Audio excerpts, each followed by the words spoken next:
Hi folks, welcome to the Mike Lopez TV Show. I'm your host, ACMike. We'll bring you all things Atlantic City, politics, sports, dining, entertainment, and so much more. Our first guest for tonight is Jim Rutala, principal of Rutala Associates. Next up, we'll have Paul and Ashley Stewart, owners of Cozy Co-Host LLC. So stick around, we'll be right back.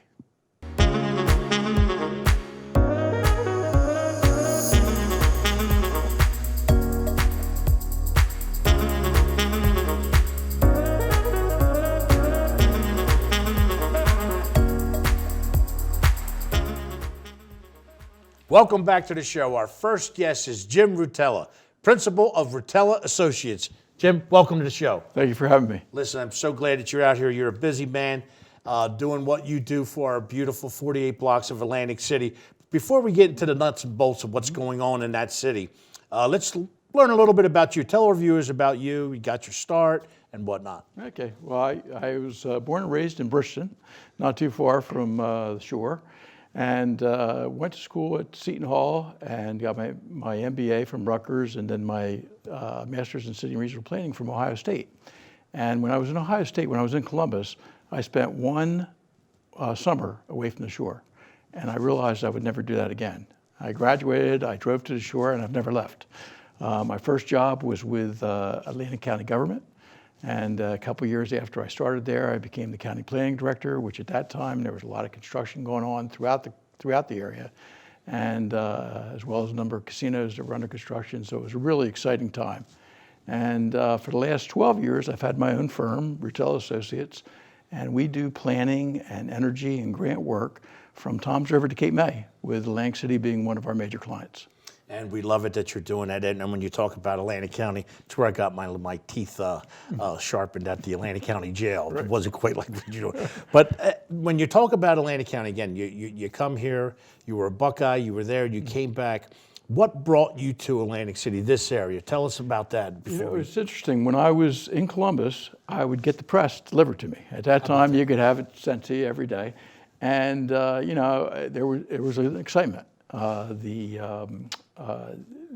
government had just changed. There was now a county executive, which they had never had before, and really they were setting up for a lot of growth in the area. So, being a planner, that's where you want to be. So when I came back, I applied to Atlantic City and Atlantic County, and Atlantic County called me. That's beautiful. Yeah. Smart. Was it Dick Squires? Actually, it was Chuck Worthington. Oh my gosh! So yeah, that's the first. Ago, yeah. Huh? Yep. Yeah. How about that? So again, yeah, our area, which we're talking about, Atlantic County, we center on Atlantic City, knowing that 25 to 30 million people a year come. So we've had our ebbs and flows throughout the decades, and it seems that Atlantic City is ripe right now for a lift, a revitalization, so to speak. Talk to us a little bit about that, but when you, two-part, Jim, tell us a little bit about that grant writing, because I know I get a lot of questions, whether it's here on the show or on the radio show, about how does that work? Well, it's interesting. A lot of it is relationships. Right. And, we have great relationships with our legislators, both federal and state, and with the governor's office and others. And a lot of times it's really educating the policymakers, the decision makers, what you need, and basically making them understand the results of what they do. And I'll give you an example, the seawall in Atlantic City. That project was out to bid when Superstorm Sandy hit. And the Army Corps of Engineers realized that they hadn't designed it significantly enough. It had to be bigger and stronger. So they redesigned it and rebid it. It went from a $10 million project to a $60 million project. 8 different funding sources. The first funding source was $600,000. So it wasn't close, at 1% of the cost. But it was enough to educate people about the importance of that area and what connecting the boardwalk to Gardner's Basin and protecting the whole inlet would mean to the city. And now it's done. Right. And those types of things are, it's important infrastructure for the growth of Atlantic City. It sure is. And listen, folks, if you have not been out there, make sure you get your tails out there. It's a beautiful, beautiful boardwalk to wall. We were speaking about it briefly. You know, you're seeing now families out there fishing, bike riding and whatnot. You know, touch on that a little bit more, because it's not just the casinos. We love our casinos, we love our restaurants and our shows, but you know what? We want those families, we want those folks moving in and saying, wow, you know. And you know, we have you know, visitors coming into the city that only know Pacific Avenue, only know the casinos. And when they get to understand Gardner's Basin and the inlet area and see the beauty of that area, it's a whole different view of Atlantic City. And you know, it's one of the, as you said, you know, it's one of the real attributes that the city has. You know, right now the city is spending over $3 million to renovate Gardner's Basin. And Gardner's Basin is the terminus of the boardwalk. So it all kind of ties together, you know, one step at a time. You can't do everything at once. And that's the but, truth. You do it one step at a time. But by Memorial Day, Gardner's Basin is going to be a totally different place. The aquarium will be renovated and everything will be a little bit better. So we're going to go off script a little bit, though, because now you're talking about Gardner's Basin, and many of our viewers are familiar with it, you know, what it was, what it used to be, what it could be, and whatnot. Can you share a little bit about what's going on and what some of the infrastructure is going to be happening? Yeah, it's really exciting. The aquarium is being renovated. New roof is being put on now. Really, the whole shell of the building. The building's 30 years old. It needs to be renovated. So that's being done. The gift shop is going to be totally new, and there's other renovations inside. The marina area is being dredged now, and the bulkhead is being basically strengthened in that area. And then the whole park is going to be, there's going to be additional lighting, just to brighten it up. There's going to be, for security purposes, additional landscaping and other amenities throughout the park. So it'll be, and restrooms as well and other things. So by Memorial Day, it'll be another great, as it always has been, but an improved attribute of the city. That's beautiful. The other thing, though, when you talk about that area, I mean, that the marina area is booming. Right. I mean, you have Worstead building in the marina. You have Atlantic Shores. These are $50 million ratables. Atlantic City hasn't seen a lot of $50 million ratables, and they pay taxes. Right. So, and because of that, there's other interest in doing things in that area. So I think we're going to see some private development that'll be an offshoot of the public investment that's been made in that area. It's so exciting. Listen, we only have about 2 minutes. We're definitely going to have you back on the show. Okay. I have to. Tell us a little bit about what's going on in the city. You could touch on the Reader's Digest version, if you would mind. Well, there's several developers in the city. What's good, and you know this, there's a new age developer in the city. There's Doors, and they are using Opportunity Zone funds, which basically is a federal program that allows a developer to avoid capital gains tax if the property appreciates. So they want to see the area develop because it's going to appreciate. So they're real developers, and you see that all over Atlantic City, and I think you're going to see some great developments in the next few years. Yeah, we're so ripe for it right now, and it's still a great price, right, for folks to come in, whether it's to second home and whatnot, or business, like as you said. And it could be big or small. It doesn't have to be some giant project. No, you're right. And the other thing too is, you know, there's a strong focus on the neighborhoods, and which there hasn't always been in the past. But each of the neighborhoods now has its own community development corporation, sponsored by major players in the city like Atlantic Care and Atlantic Cape Community College and Stockton, and they're really making a difference. Each neighborhood has its own funds to do housing rehab, to do place making, to do other improvements in the neighborhood, to hire ambassadors, and really get involved in their own neighborhood. And it's really hands-on. So the community itself is basically pushing forward with a lot of different ideas. That's awesome. It's one of the first jobs I took after I retired from the Department of Public Safety, was an ambassador supervisor, and loved it. You know, fell in love with the city. So Jim, we're out of time. Appreciate you coming on here. We're definitely going to have you back. Thank you, sir. Thank you. Folks, you stay right where you're at. We'll be right back.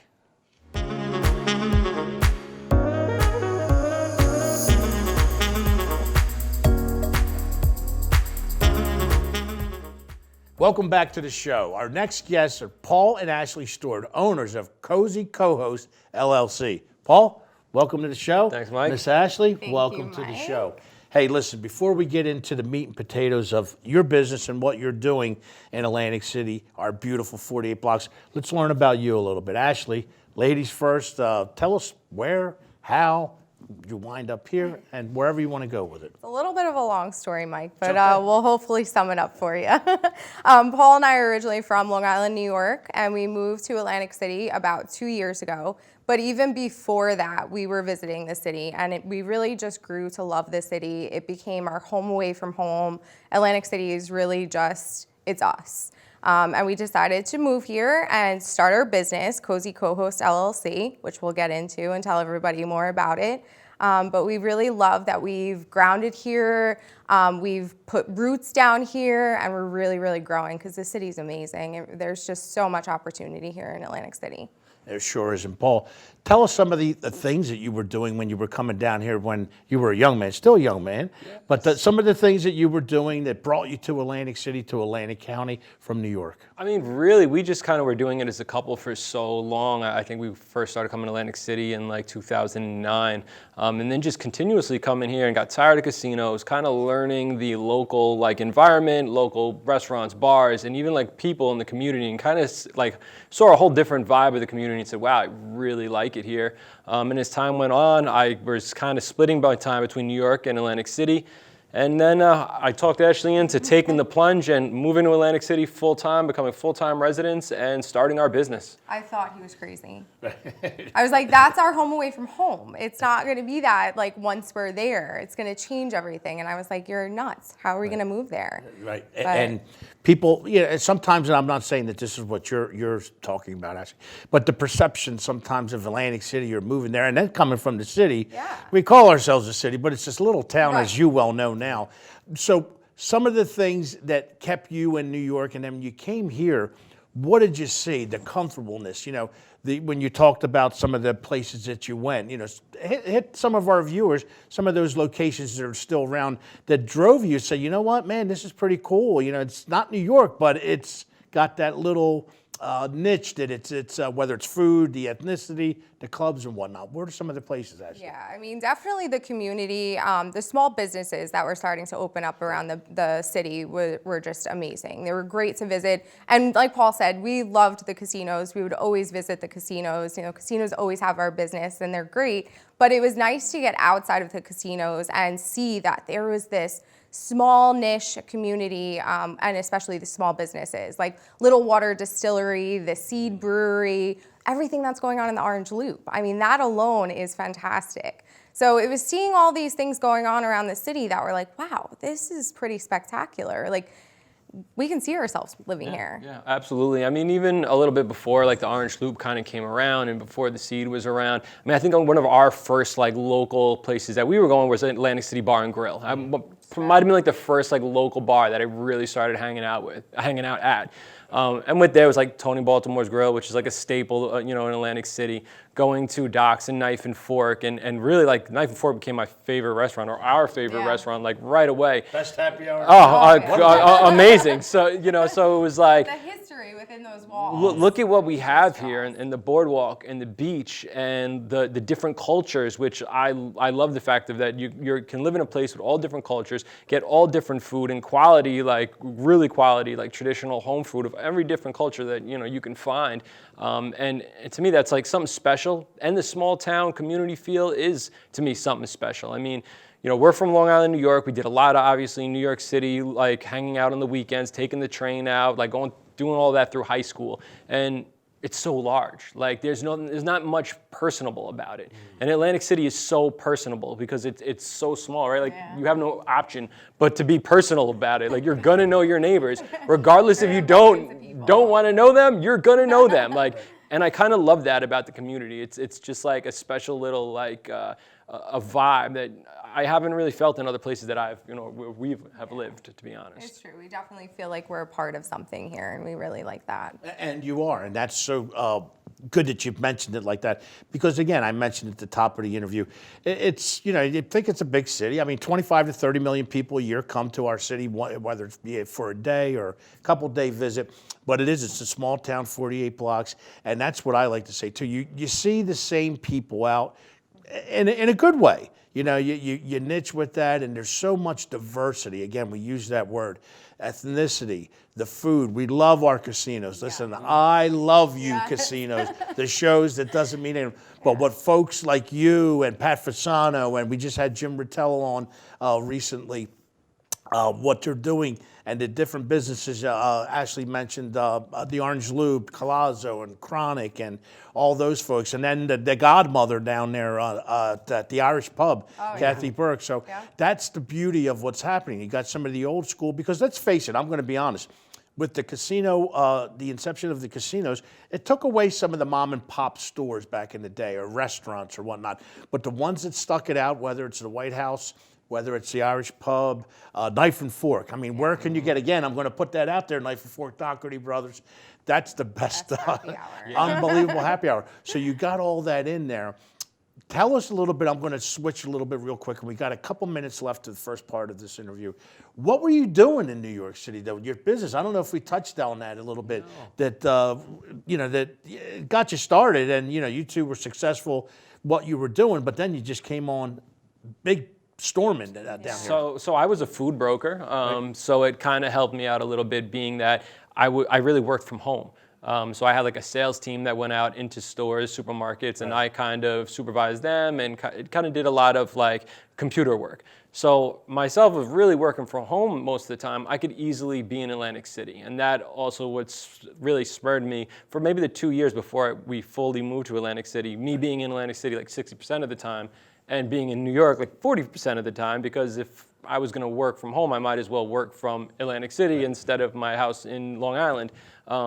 And Ashley, I worked a lot. I was a wedding planner and wedding designer, and I loved my career. It was everything. But there was so much time spent in it, and it took away from our relationship, which is part of why Atlantic City became so important to us, because we would take our Atlantic City trips, and it would bring us together again. And moving here really helped our relationship and our marriage. It definitely brought us closer. We work together now. We're business partners. We're starting a family. So it's really, I feel like Atlantic City just completed us. It's great. That's a beautiful story to say. Coming from me, like I said, just seeing it in your eyes and re-niching, like you said, the two of you. And we're going to talk a little bit, because you got a little something coming on the way too. So folks, stick around. We'll continue this interview with Paul and Ashley in a moment. We'll be right back. Stay where you're at.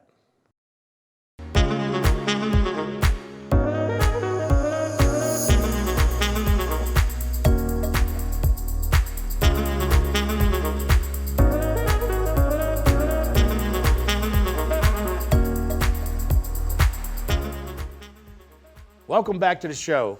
Let's continue our conversation with Paul and Ashley Stewart, owners of Cozy Co-Host LLC. Paul, we were talking a little bit about what brought you here and whatnot, and just go into that, Yeah, I mean, I kind of, as we were touching down on before, it was just something that seemed a natural fit for us to move out here. Being with, we had a good life in New York, but as Ashley mentioned, she was working so much. I mean, she's in Manhattan almost every weekend at 4 a.m. And what am I doing by myself on the weekends back home? So I was always in Atlantic City. And I mean, just since we've been here, since we've moved here, a little over 2.5 years now, we've been down here full time. I mean, the city's amazing. It's such a great place to live. And sometimes we get asked by people from back home, or even people in Atlantic City or mainland Galloway area, to what were you thinking moving to Atlantic City? And I think we look at them and kind of think like, what are you crazy? Like, why wouldn't you move here? Right. And there's so many negative press and like bad things that people have like embedded inside of their head upon the city. And listen, there are things that aren't perfect, but it's like that in every like major city across the way. I mean, we do not feel at any points that like, we're in danger, or, that there's a major like issue that we would have to worry about our safety. I mean, Ashley goes out by herself all the time, you know, would run on the boardwalk and even run from where, like, our house through Bungalow Park, and we don't have any issues. So, I mean, I'm here to say to you guys, like, move to Atlantic City. Like, it is a great place to live. It's a great place to start a business. As you're an entrepreneur, where else are you going to be able to live by the beach, start a business where there's not many people doing a lot of different startup businesses? This is a place that you can come to, grow something, and then if you want to try to expand. But I'm just adamant on thinking that more people need to come to Atlantic City, to live in Atlantic City, to see the greatness of this city and everything that it has to offer, and everything it's give to us. Yeah, absolutely. It's true. It's amazing, again, what you're saying there too, because the perception, sometimes we get that, you know, oh, well, you know, it's this, it's that, it's whatever. And you've touched on it perfectly, Paul and Ashley. You know, it's a city, you know, nothing is perfect that I know of except one, and he's above, and we put something else different with him. But it's the truth, you know, you come out here, the price is right. Yeah. You know, who's got a beach and a boardwalk and that thing, and I always go back to Dr. Jonathan Pitney, and so our viewers and listeners on the radio show probably get tired of me saying it, but he was always talking about health and wellness, Dr. Jonathan, health and wellness. And it's coming back, and what you're doing with Cozy Co-Host, your LLC, is kind of that. You're bringing people from all over the country, maybe the world, whatnot, and they're coming to Atlantic City and visiting it and seeing it with new eyes.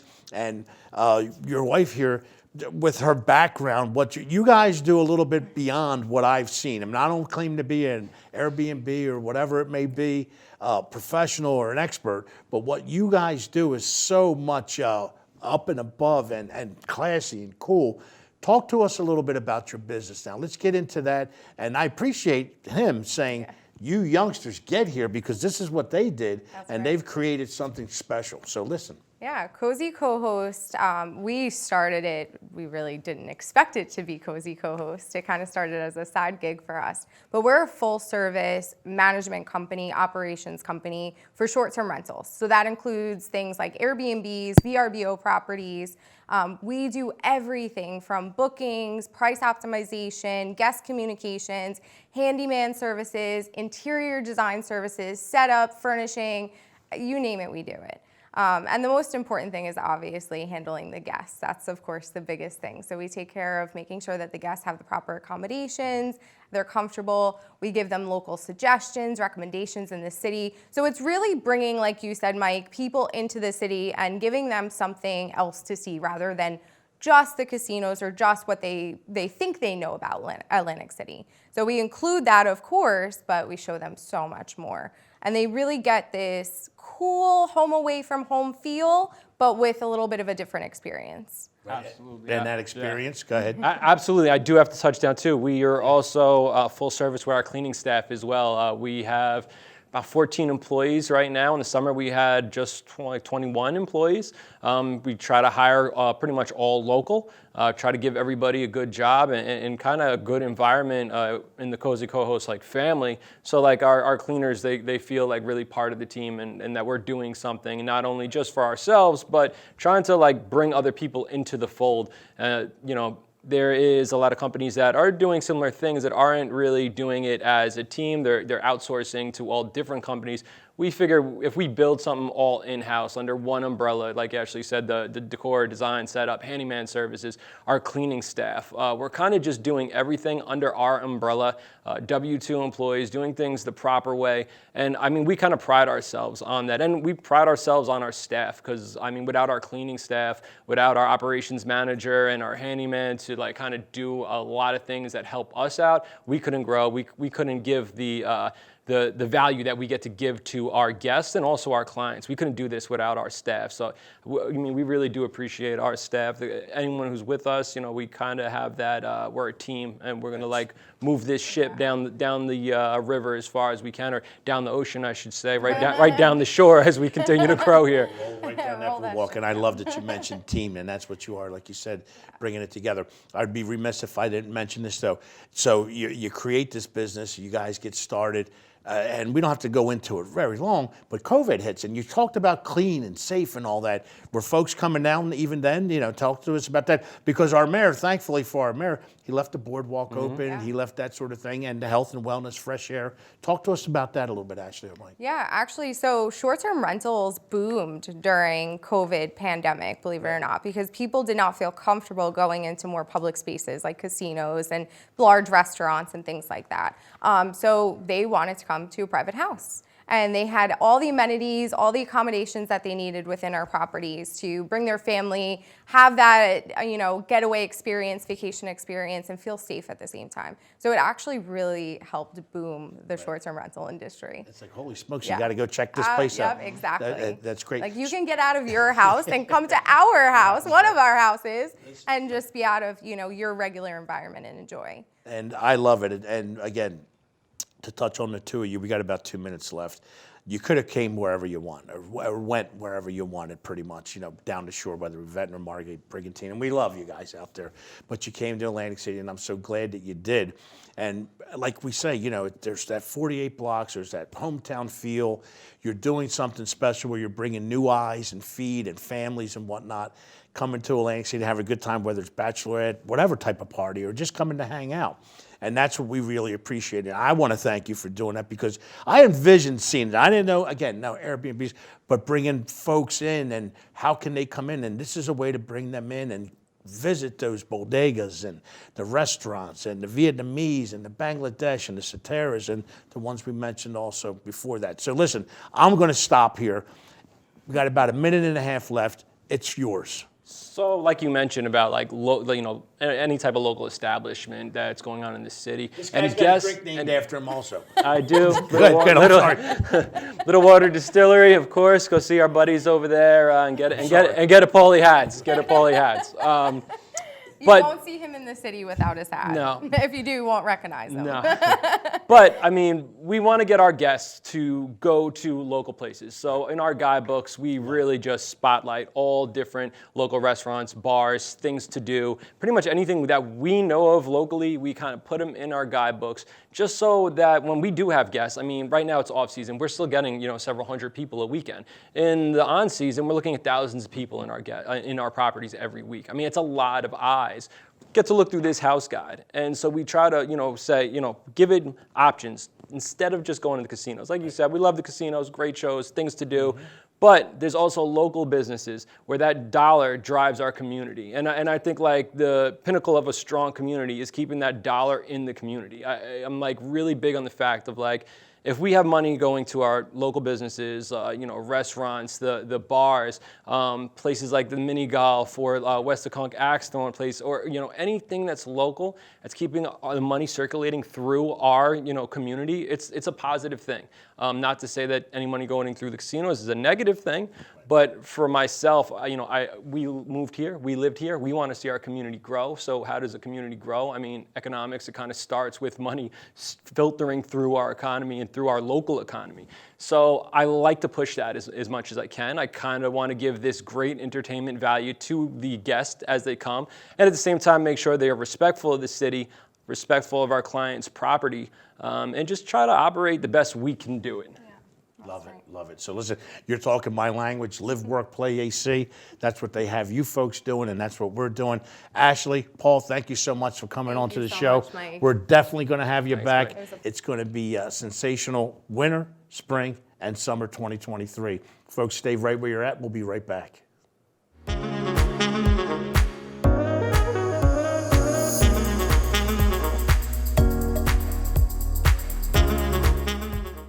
Hey folks, it's our belief here on the Mike Lopez TV Show that you, the viewers, and our guests bring the show to life. Thank you to each and every one of you for joining us.